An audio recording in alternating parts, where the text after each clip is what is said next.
हमारी सरकार ने की नीयत और नीति स्पष्ट है कि जिनका जो हक है उसको मिल के रहेगा, और ये टर करने वाले लोगों से सरकार डरती उड़ती नहीं है। तो आप नरेंद्र मोदी जी को भी मैदान में उतार लीजिए, कुछ नहीं होना यहाँ है। और कुढ़नी की जनता को पता है, काठ की हांडी बार बार चूल्हे पर नहीं चढ़ती है, एक बार चढ़ गई तो कुढ़नी की जनता को स्पष्ट तरीके से पता लग गया है।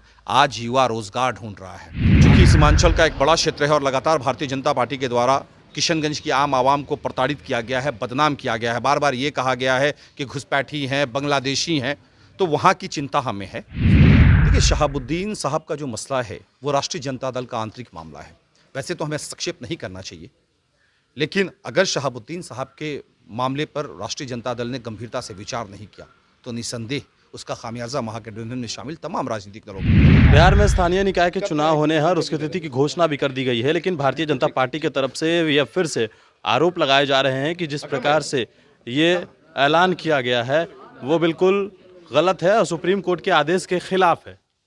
ये भारतीय जनता पार्टी के नेता नहीं तय करेंगे कि सरकार को कैसे काम करना है। सुप्रीम कोर्ट का आदेश आया है, हम उसका अवलोकन करके कोई काम कर रहे हैं। लेकिन जो भारतीय जनता पार्टी के नेता लगातार टर कर रहे हैं कि किसी भी स्थिति में पिछड़ों और अति पिछड़ों को उनका हक नहीं मिले, आरक्षण नहीं मिले, मैं उनको बता देना चाहता हूं कि सूबे में किसी माई के लाल में हिम्मत नहीं है कि बिना पिछड़े और अति पिछड़े के आरक्षण में स्थानीय निकाय का चुनाव करा ले। हमारी सरकार ने की नीयत और नीति स्पष्ट है कि जिनका जो हक है उसको मिल के रहेगा, और ये टर करने वाले लोगों से सरकार डरती उड़ती नहीं है। कुढ़नी में भी आप लोग को चुनौती दे रही है भारतीय जनता पार्टी। देखिए, चुनौती तो एक निर्दलीय कैंडिडेट भी देता है, तो भारतीय जनता पार्टी के नेता भी दे रहे हैं, इसमें फर्क कहां पड़ रहा है। लेकिन जब जनता आपके साथ खड़ी है, आपकी मजबूत कार्यकर्ता आपके साथ खड़े हैं, तो आप नरेंद्र मोदी जी को भी मैदान में उतार लीजिए, कुछ नहीं होना यहाँ है। और कुढ़नी की जनता को पता है, काठ की हांडी बार बार चूल्हे पर नहीं चढ़ती है, एक बार चढ़ गई तो कुढ़नी की जनता को स्पष्ट तरीके से पता लग गया है। आज युवा रोजगार ढूंढ रहा है, आज लोग महंगाई से त्रस्त है, और कुढ़नी की जनता भी यही सवाल पूछ रही है कि मोदी जी ने जो 2014 में कहा था कि हर साल 2 करोड़ रोजगार देंगे, कहाँ है रोजगार? कहा था महंगाई से निजात पड़ाएंगे, कहाँ है महंगाई खत्म हुई? ये बड़े मुद्दे हैं जो कुढ़नी की जनता पूछ रही है। वहाँ के लोग पढ़े लिखे लोग हैं। सवाल ये भी है कि कल आप किशनगंज के दौरे पर थे, क्या कुछ कहेंगे इसको लेकर? देखिए, किशनगंज चूंकि सीमांचल का एक बड़ा क्षेत्र है और लगातार भारतीय जनता पार्टी के द्वारा किशनगंज की आम आवाम को प्रताड़ित किया गया है, बदनाम किया गया है, बार बार ये कहा गया है कि घुसपैठी हैं, बांग्लादेशी हैं, तो वहाँ की चिंता हमें है।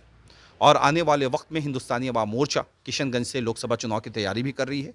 वहाँ की जिला इकाई ने स्पष्ट तरीके से कहा है कि आप चुनाव लड़िए, हम लोग तमाम आपके साथ हैं, तो उसकी तैयारी चल रही है। लेकिन आप एक सवाल लगातार उठा रहे हैं शहाबुद्दीन को लेकर, पहले भी आपने ये सवाल उठाए हैं और कहीं ना कहीं नुकसान भी देखने को मिला है, गोपालगंज हो और या कुढ़नी में भी क्या इसका नुकसान हो सकता है? देखिए, शहाबुद्दीन साहब का जो मसला है वो राष्ट्रीय जनता दल का आंतरिक मामला है। वैसे तो हमें संक्षेप नहीं करना चाहिए, लेकिन अगर शहाबुद्दीन साहब के मामले पर राष्ट्रीय जनता दल ने गंभीरता से विचार नहीं किया तो निसंदेह उसका खामियाजा महागठबंधन में शामिल तमाम राजनीतिक दलों को भुगतना पड़ेगा। क्योंकि शहाबुद्दीन साहब का एक अपना जनाधार रहा है, उनके परिवार को आज भी सूबे के खासकर अल्पसंख्यक समाज के जो लोग हैं वो फॉलो करते हैं। तो अगर शहाबुद्दीन साहब के परिवार को दरकिनार करके कोई भी राजनीतिक पार्टी चलती है तो पूरे के पूरे एलायंस पर उसका असर पड़ेगा। और आपने देखा है कि गोपालगंज में उसका खामियाजा हम लोगों ने भुगता है। तो आने वाले वक्त में हम सबकी जवाबदेही बनती है राजनीतिक दलों की जो महागठबंधन में शामिल हैं कि उनके परिवार को समझा के बुझा के उनकी जो ग्रीवांसेस उनसे बातचीत करें, ताकि मजबूती के साथ जो न्याय के साथ विकास का कारवां आगे बढ़ रहा है वो आगे बढ़ता रहे। चलिए, बिल्कुल। तो हमारे साथ हम के राष्ट्रीय प्रवक्ता दानिश रिजवान थे। कई सवाल थे जो हमने इनसे लिए हैं। गणेश फोनेशन के साथ नमस्कार।